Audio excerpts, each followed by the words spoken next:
قابل احترام بزرگوں، بھائیوں اور دوستوں،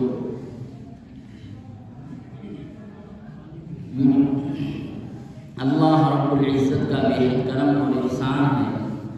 کہ اللہ تعالیٰ نے ہم تمام لوگوں کو اتنا بابرکت موقع نصیب فرمایا۔ ابھی مجھ سے پہلے ہم سب کے کرم فرما بڑے زبردست عالم دین حضرت مولانا ضیاء الدین صاحب قاسمی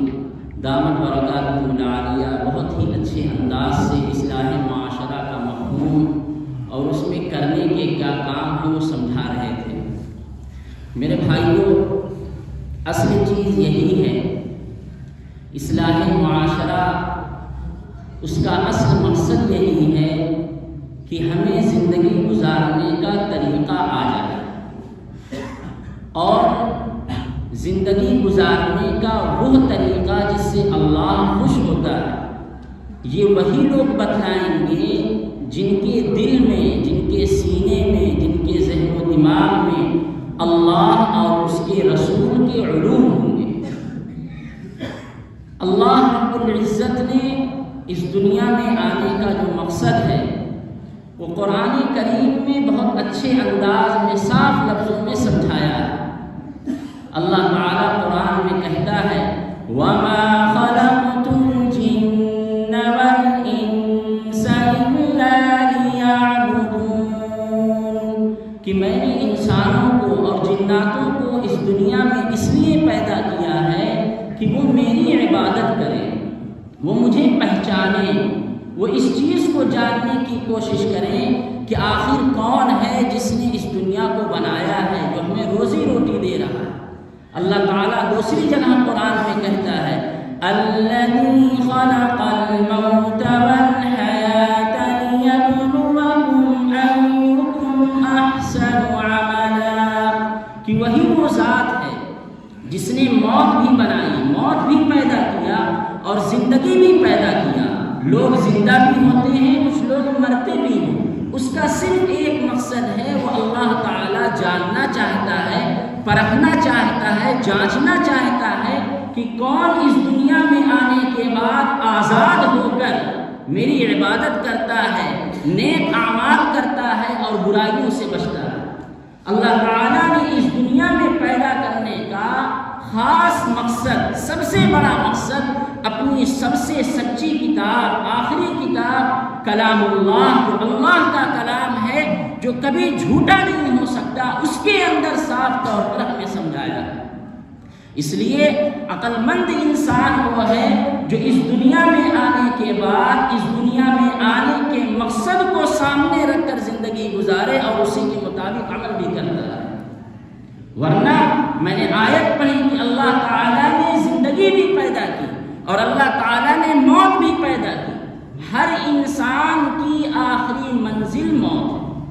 ہر انسان کو موت کے منہ میں جانا ہے، کوئی اس کا انکار نہیں کر سکتا۔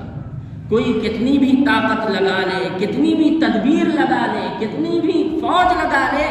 لیکن موت سے وہ بچ نہیں سکتا۔ ابھی چند دن پہلے کا واقعہ ہے، فوج کا سب سے بڑا کمانڈر، تینوں فوجوں کا سب سے بڑا ہیڈ جو تھا، اللہ رب العزت نے جب اس کی موت کا ایک وقت مقرر کر دیا تھا تو ایسی حالت میں اللہ نے اس کو اپنے پاس بلایا، ایسی حالت میں اللہ نے اس کو موت کی چنگل میں آنے کا موقع دیا کہ کوئی تصور بھی نہیں کر سکتا، جو ملک ہی نہیں حفاظت کرتا بلکہ ملک کے محافظوں کا سب سے ہیڈ تھا۔ میرے بھائی، اللہ نے موت اسی لیے پیدا کی ہے، موت اسی لیے بنایا ہے تاکہ ہر انسان طاقت پر، حسن پر، خاندان پر، دولت پر ناز کرتا رہے بالآخر وہ مجبور ہوگا اور موت کے سامنے گھٹنے ٹیکے گا۔ اللہ تعالیٰ قرآن میں کہتا ہے کُلُّ نَفْسٍ ذَائِقَةُ الْمَوْتِ، ہر نفس کو موت کا مزہ چکھنا ہے، ہر جاندار کو موت آنی ہے۔ یہ کیوں ہے؟ وَإِنَّمَا تُوَفَّوْنَ أُجُورَكُمْ يَوْمَ الْقِيَامَةِ، موت اسی لیے آتی ہے، قیامت کے دن اللہ تعالیٰ ہر ایک کو اس کا اجر دے گا، اللہ تعالیٰ ہر ایک کو اس کے کیے کا بدلہ دے گا۔ اور اللہ تعالیٰ کہتا ہے کہ قیامت کے دن جس شخص کو جہنم سے بچا لیا گیا، جہنم سے ہٹا لیا گیا، وہی شخص کامیاب ہے۔ اور دنیاوی زندگی میں الجھے رہنا، دنیاوی زندگی میں الجھ کر اپنی عاقبت کو برباد کرنا، یہ صرف دھوکے کا گھر ہے، یہ دھوکے کی جڑ ہے۔ اللہ تعالیٰ قرآن میں کہتا ہے یوم تجد کل نفس ما عملت من خیر محضرا وما عملت من سوء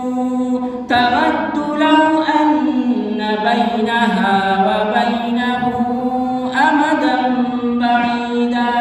کہ قیامت کا دن ایک ایسا دن ہوگا جس دن ہر شخص دنیا میں کیے ہوئے کا، اپنا اچھا کیا ہوا اس کا بدلہ پائے گا، اس کو دیکھے گا، برا کیا ہوا اس کا بدلہ دیکھے گا، بلکہ جب برا دیکھے گا تو اللہ تعالیٰ سے خواہش کا اظہار کرے گا، ایک تمنا کرے گا کہ کاش یہ برائی اور میرے درمیان اتنا زیادہ فاصلہ ہو جائے، اتنا زیادہ فاصلہ ہو جائے کہ میں اس کو کبھی دیکھ بھی نہ سکوں۔ میرے بھائی، اللہ تعالیٰ نے اس دنیا کے بعد اس دنیا کو اور زندگی کے بعد موت کو صرف اسی لیے بنایا ہے تاکہ ہم لوگ ہر دن موت کو سوچیں، موت کو سمجھنے کی کوشش کریں اور اپنی اس دھوکے والی جو زندگی ہے اس پر توبہ کر کے اپنے اعمال کو سنواریں، اپنے اعمال کو سدھاریں، اور یہی شخص سب سے زیادہ کامیاب ہوگا جو اس دنیا میں رہ کر اس دنیا کو آخرت کو سجانے کی فکر کرتا رہے۔ اللہ تعالیٰ نے قرآن کریم میں اس دنیا کی یعنی آخرت کی جو ہولناکی ہے، جو اس کی دردناکی ہے، جو تباہی ہے، جو ڈر ہے، وہ اپنی ہی کتاب کے اندر بار بار اللہ تعالیٰ نے اپنے بندوں کو ڈرانے کے لیے، اپنے بندوں کو سمجھانے کے لیے قرآن کریم میں بہت تذکرہ کیا ہے۔ اللہ تعالیٰ قرآن کریم میں کہتا ہے یخافون یوما تتقلب فیہ القلوب والابصار، کہ اس دن سے ڈرتے رہو جس دن کے بارے میں، جس دن کے اندر اللہ رب العزت دلوں کو بھی الٹ پلٹ دیں گے، نگاہیں بھی الٹ پلٹ جائیں گی۔ اللہ تعالیٰ اور ڈراتا ہے یوم ترجف راجفہ تتبعها رادفہ قلوب یومئذ واجفہ، کہ اللہ رب العزت کی طرف سے زمین پر ایک جھٹکا آئے گا، زمین پر ایک زلزلہ آئے گا، زمین کانپنے لگے گی۔ اللہ رب العزت کہتا ہے اس دن لوگوں کے دل دب رہے ہوں گے، ان کی نگاہیں جھکی ہوئی ہوں گی، نگاہیں سہمی سہمی رہیں گی۔ اللہ تعالیٰ اور سمجھاتا ہے یوم تکون السماء کالمہل، اس دن آسمان تانبے کی طرح بگھل جائے گا، وتکون الجبال کالعہن، اور پہاڑ روئی کی طرح اڑتے رہیں گے۔ ولا يسأل حمیم حمیما، جگری دوست کو بھی نہیں پوچھے گا، کوئی کسی کے کام نہیں آئے گا۔ یوم یفر المرء من اخیہ، اس حیراناک دن، اس خطرناک دن ایک انسان دوسرے انسان سے بھاگ کر پناہ چاہے گا۔ وصاحبتہ واخیہ، اپنی بیوی سے بھاگے گا، اپنے بھائی سے بھاگے گا۔ اللہ تعالیٰ دوسری جگہ کہتا ہے فَإِذَا جَاءَتِ الصَّاخَّةُ، یاد کرو اس دن کو جس دن ایک آنکھوں کو بہرا کر دینے والا شور ہوگا۔ یوم یفر المرء من اخیہ، انسان اپنے بھائی سے بھاگے گا، وَأُمِّهِ وَأَبِيهِ، اپنی ماں سے بھاگے گا، اپنے باپ سے بھاگے گا، وَفَصِيلَتِهِ الَّتِي تُؤْوِيهِ، اور اپنی اس اولاد سے بھی بھاگے گا جس کو اس دنیا کے اندر وہ پناہ دیتا تھا۔ آخر میں جب مجبور ہو جائے گا اللہ تعالیٰ سے کہے گا یَوَدُّ الْمُجْرِمُ لَوْ يَفْتَدِي مِنْ عَذَابِ يَوْمِئِذٍ بِبَنِيهِ، مجرم یہ کہے گا اللہ سے اے اللہ مجھے بچا لیجئے، میرے بدلے میری ساری چیزیں لے لیجئے، بیٹی لے لیجئے جس کے لیے میں دنیا کے اندر جس کی میں پرورش کرتا تھا، جس کے لیے میں تڑپتے رہتا تھا، اے اللہ، اے پروردگار، آپ مجھے آج کے دن بچا لیجئے، میرے بدلے اس بچے کو لے لیجئے۔ میرے بھائی، اس دنیا کے اندر ہمارے پاس طاقت ہے، اس دنیا کے اندر ہمارے پاس دولت ہے، اس طاقت اور دولت کے بلبوتے ہماری اولاد ہماری محافظ ہے، ہمارے دوست احباب ہمارے محافظ ہیں، لیکن اللہ تعالیٰ کہتا ہے یوم لا ينفع مال ولا بنون، اس دن سے ڈرو جس دن نہ اولاد نفع پہنچائے گی نہ مال نفع پہنچائے گا، بلکہ اللہ رب العزت یہ بھی سمجھاتا ہے کہ دنیا کے اندر جب کبھی پھنستے ہو تو کچھ لوگ چالاکی کر کے نکل جاتے ہیں، کچھ لوگ چاپلوسی کر کے نکل جاتے ہیں، کچھ لوگ مکاری کر کے نکل جاتے ہیں۔ وہ دن ایسا دن ہوگا جس دن نہ چالاکی چلے گی، نہ مکاری چلے گی، نہ کوئی تدبیر چلے گی، نہ کوئی چال چلے گی۔ یوم لا یغنی عنہم کیدہم شیئا ولا ہم ینصرون، لوگوں کی چالاکی، لوگوں کی چال اس دن ان کو کوئی نفع نہیں پہنچائے گی اور نہ وہ لوگ کبھی مدد کیے جائیں گے۔ اللہ رب العزت اتنا کھل کر سمجھاتا ہے، بلکہ اللہ تعالیٰ قرآن میں ایک جگہ اتنا اچھے انداز میں مومن کو ڈرایا اور سمجھایا ہے کہ اے لوگوں، دنیا میں یہ زبان ہے جو تمہارے ارادے سے چلتی ہے، یہ ہاتھ ہے جو تمہارے ارادے سے اٹھتے ہیں، یہ پاؤں ہیں جو تمہارے ارادے سے اٹھ کر چلتے ہیں۔ ڈرو اس دن جس دن اللہ رب العزت زبان سے تمہارے ارادے کو چھین لے گا، یہی زبان تمہارے خلاف گواہی دے گی، یہی ہاتھ تمہارے خلاف گواہی دیں گے، یہی پیر تمہارے خلاف گواہی دیں گے۔ اللہ تعالیٰ سمجھاتا ہے اليوم تشهد عليهم ألسنتهم وأيديهم وأرجلهم بما كانوا يعملون، اس دن تمہاری زبان بولے گی، تمہاری زبان تمہارے خلاف گواہی دے گی، تمہارے ہاتھ تمہارے خلاف گواہی دیں گے، تمہارے پیر جو کچھ تم نے غلط کرتوت کیے ہیں قیامت کے دن یہ ساری چیزیں تمہارے خلاف گواہی دیں گی۔ اللہ رب العزت کہتا ہے کہ بندے حیرت میں ہوں گے کہ کیا بات ہے، یہ زبان میرے خلاف بول رہی ہے، یہ ہاتھ میرے خلاف بول رہے ہیں، یہ کھال میرے خلاف بول رہی ہے۔ وہ پوچھیں گے وَقَالُوا لِجُلُودِهِمْ لِمَ شَهِدتُّمْ عَلَيْنَا قَالُوا أَنطَقَنَا اللَّهُ الَّذِي أَنطَقَ كُلَّ شَيْءٍ وَهُوَ خَلَقَكُمْ أَوَّلَ مَرَّةٍ وَإِلَيْهِ تُرْجَعُونَ، وہ لوگ اپنی کھالوں سے پوچھیں گے آخر کیا ہو گیا، تم لوگ ہمارے خلاف گواہی دو گے؟ تو وہ کہیں گے آج اللہ رب العزت نے، اس ذات نے جس نے ساری چیزوں کو بولنے کا موقع دیا ہے، آج اسی نے ہمیں قوت گویائی دی ہے،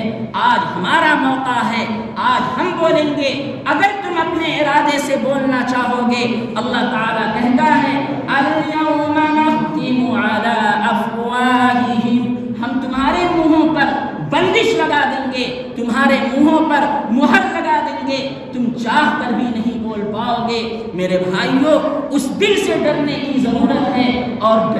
ڈرنے کا مطلب یہ ہے کہ ہم اپنے اعمال کو سنواریں، اپنے اعمال کو درست کریں، ہم اللہ کو راضی کرنے والے سارے اعمال جن سے اللہ راضی ہوتا ہے ہر وقت ہماری یہ فکر رہے کہ ہم اس کو کریں، اور جن اعمال سے اللہ رب العزت ناراض ہوتے ہیں، جو اللہ کو غصہ دلانے والے اعمال ہیں، ہم ان اعمال سے بچتے رہیں۔ یہی اصل کامیابی ہے اور یہی اصل دنیا کے اندر امتحان میں پاس ہونے کی چیز ہے۔ ورنہ بہت لوگ آئے جنہوں نے اپنی زندگی میں عیش کیا، اپنی طاقت و قوت پر پورے انداز سے تکبر کیا، فخر کیا، اپنے خاندان پر فخر کیا، لیکن جب ان کا آخری وقت آیا کوئی ان کا ساتھ دینے کے لیے تیار نہیں ہوا، کوئی نہیں گیا، کچھ بھی ان کے ساتھ نہیں گیا۔ اور ہاں، اللہ رب العزت اپنے بندوں کو بہت ڈراتا ہے،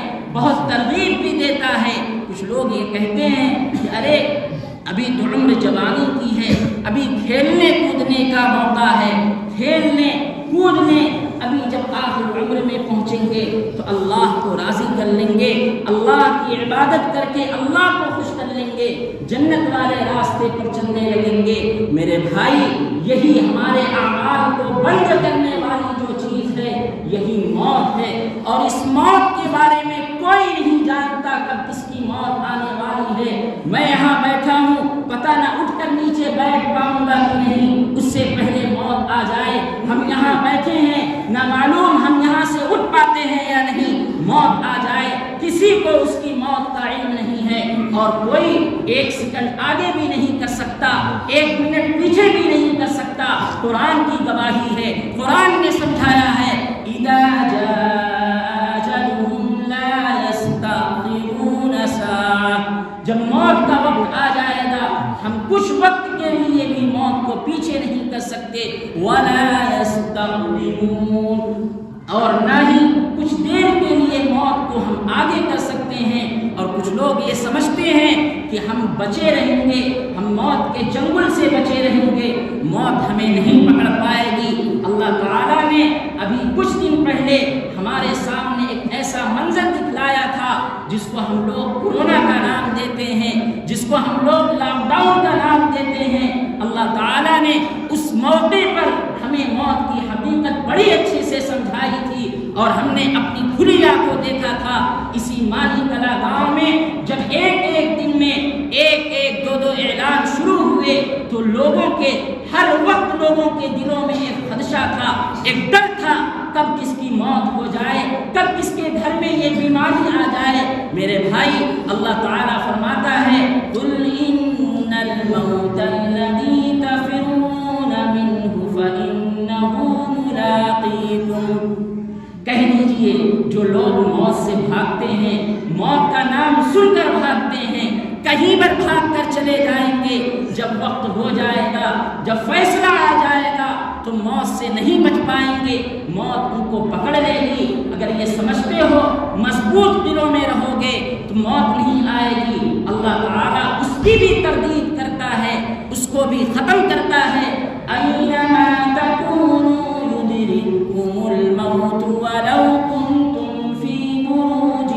مُشَيَّدَةٍ، کہ تم چاہے جہاں رہو، مضبوط دلوں میں، مضبوط محلات میں رہو، لیکن اگر موت کا وقت آ جائے گا وہ تمہیں پکڑ کر رہے گی، وہ تمہیں اپنے چنگل میں پھنسا کر رہے گی، وہ تمہاری روح کو قبضہ کر کے رہے گی۔ اس لیے میرے بھائی، ہم موت کب آئے گی ہمیں علم نہیں، اس لیے ہم مرنے سے پہلے مرنے کی تیاری کر لیں، اور مرنے کے بعد جو ہمیشہ ہمیشہ کی زندگی آنے والی ہے اس کے لیے ہم اپنے اعمال کو سنوار لیں۔ اللہ تعالیٰ قرآن کریم کی ایک آیت کے اندر اپنے بندوں کو سمجھاتا ہے، وہ یہ کہتا ہے کہ قیامت کے دن کچھ لوگ جنت میں جب چلے جائیں گے آپس میں وہ گفتگو کریں گے کہ ہم جنت میں تو ہیں لیکن فلاں آدمی جنت میں نظر نہیں آ رہا ہے، وہ کہاں چلا گیا، وہ تو بہت طاقتور تھا، وہ بہت مال و دولت والا تھا، وہ تو بہت خرچ بھی کیا کرتا تھا، اللہ رب العزت نے اس کو کہاں جگہ دی ہے، موت جنت کے اندر وہ نظر نہیں آ رہا ہے۔ اللہ تعالیٰ ان کی اس خواہش کو پورا کرنے کے لیے جنت سے ہی ان کو دکھلائیں گے کہ جہنم میں وہ لوگ جل رہے ہیں۔ اللہ تعالیٰ اس کو کہتا ہے فی جنات یتساءلون عن المجرمین، جنتی آپس میں پوچھیں گے کہ وہ کہاں گیا، وہ نظر نہیں آ رہا ہے، تو اللہ رب العزت ان کو جہنم میں دکھلائے گا کہ وہ جہنم میں جل رہے ہیں۔ وہ جنتی ان لوگوں سے پوچھیں گے ما سلککم فی سقر، کہ کیا چیز تھی جس نے تم کو جہنم میں پہنچا دیا، تم جہنم میں جل رہے ہو، تمہارے پاس تو طاقت تھی، تمہارے پاس قوت تھی، تمہارے پاس حسن و جمال تھا، دولت کا انبار تھا، لیکن پھر بھی تم جہنم سے نہیں بچ پائے، کس چیز نے تمہیں جہنم میں ڈھکیل دیا؟ وہ جواب دیں گے قالوا لم نک من المصلین، ہماری سب سے بڑی کوتاہی، سب سے بڑی گڑبڑی یہ تھی کہ ہم نماز نہیں پڑھتے تھے، مؤذن 5 وقت پکارتا تھا، لیکن ہم یہ کہتے تھے کہ ارے بعد میں پڑھ لیں گے، ٹھنڈک میں کمبل اوڑھ لیتے تھے کہ ارے اذان سے نیند خراب ہو جا رہی ہے۔ میرے بھائی، اللہ تعالیٰ جہنم میں پہنچانے کے بعد قرآن کے اندر اس واقعے کا تذکرہ کر کے اپنے مومن بندے کو جھنجھوڑ رہا ہے کہ غور کرنا چاہیے۔ عبادتوں میں تنے تنہا ایک ایسی عبادت نماز ہے کہ جس کے لیے اللہ رب العزت روزانہ 5 وقت ایک ہی آواز میں اپنے بندے سے اعلان کرواتا ہے اور یہ کہلواتا ہے حی علی الصلاۃ، آ جاؤ نماز کی طرف، حی علی الفلاح، آ جاؤ کامیابی کی طرف۔ بلکہ فجر کے وقت میں اللہ تعالیٰ نے اذان میں جو کلمہ رکھوایا ہے الصلاۃ خیر من النوم، کہ سن لو نماز نیند سے بہتر ہے، لیکن اس وقت بھی ہم بے ہوشی کی حالت میں سوتے تھے، ہم نے کبھی نماز کا اہتمام نہیں کیا۔ آج اس کی سزا ہم بھگت رہے ہیں کہ ہم جہنم میں چل رہے ہیں۔ اللہ تعالیٰ دوسری بات ان سے کہواتا ہے وَلَمْ نَكُ نُطْعِمُ الْمِسْكِينَ، کہ ہمارے اوپر جو غریبوں کا حق تھا، جو ہمارے اوپر زکوٰۃ صدقات واجبہ تھے، ہمارے پاس مال تھا، ہمارے پاس غلے تھے، لیکن ہم زکوٰۃ نہیں نکالتے تھے، ہم وہ صدقات واجبہ نہیں نکالتے تھے۔ آج اس کی سزا ہم بھگت رہے ہیں کہ ہم جہنم میں پہنچے ہوئے ہیں۔ وَكُنَّا نَخُوضُ مَعَ الْخَائِضِينَ، تیسری گڑبڑی ہماری یہ تھی کہ ہم بیٹھ کر مشغلہ کرنے والے، بحث و مباحثہ کرنے والوں کے ساتھ بیٹھ کر بحث و مباحثہ کیا کرتے تھے۔ کبھی ہم اپنی مجلسوں میں دین کے بڑے بڑے احکام پر مذاق اڑاتے تھے، اس پر بحث و مباحثہ کر کے ہنسی اور دل لگی کرتے تھے۔ کبھی اپنی مجلسوں میں کسی کی برائی کر کے اس کا ٹھٹا اڑاتے تھے، اس کا مذاق اڑاتے تھے۔ یہ 3 گڑبڑیاں تھیں، جن 3 گڑبڑیوں کی بنا پر آج ہم جہنم کا ایندھن بنے ہوئے ہیں۔ میرے بھائی، پیارے حبیب محمد صلی اللہ علیہ وسلم نے فرمایا تھا تم میں سے کوئی بھی شخص اس وقت تک کامل ایمان والا نہیں ہو سکتا جب تک کہ اس کی خواہش، اس کی چاہت، اس کا دل میری لائی ہوئی شریعت کے مطابق نہ چلنے لگے۔ اس لیے آج ضرورت ہے ہم اپنی ساری خواہشات کو ایک طرف رکھ کر شریعت کی خواہشات کو اپنے سامنے رکھیں کہ صبح سے لے کر شام تک شریعت ہم سے کیا چاہتی ہے، میرا اللہ مجھ سے کیا چاہتا ہے۔ بلکہ روزانہ ہم سب کو اپنا محاسبہ کرنا چاہیے، روزانہ ہمیں یہ غور کرنا چاہیے کہ ایک دن آئے گا میرے اوپر موت آئے گی، پھر مجھے سلا دیا جائے گا، کچھ دیر کے بعد مجھے غسل دیا جائے گا، پھر کفنایا جائے گا، پھر قبر میں لٹا دیا جائے گا، پھر مجھ سے سوال ہوگا۔ ارے کیا سوال ہوگا؟ میں جواب بھی دے پاؤں گا نہیں۔ روزانہ کم سے کم کسی ایک وقت ہر مومن کو اس طرح کا محاسبہ کرنا چاہیے۔ انشاءاللہ اس کے دل میں موت کا بھی خوف آئے گا، اس کے دل میں آخرت کا بھی خوف آئے گا، اور اس کے صدقے میں انشاءاللہ اس کی زندگی بھی سنورے گی اور اس کی زندگی میں دین پیدا ہوگا، اور وہ ہر عمل میں، ہر چیز میں، ہر قدم اٹھانے میں اللہ سے ڈرتا رہے گا۔ اللہ تعالی مجھے بھی اور آپ تمام حضرات کو عمل کرنے کی توفیق عطا فرمائے۔ آمین وآخر دعوانا الحمدللہ رب العالمین۔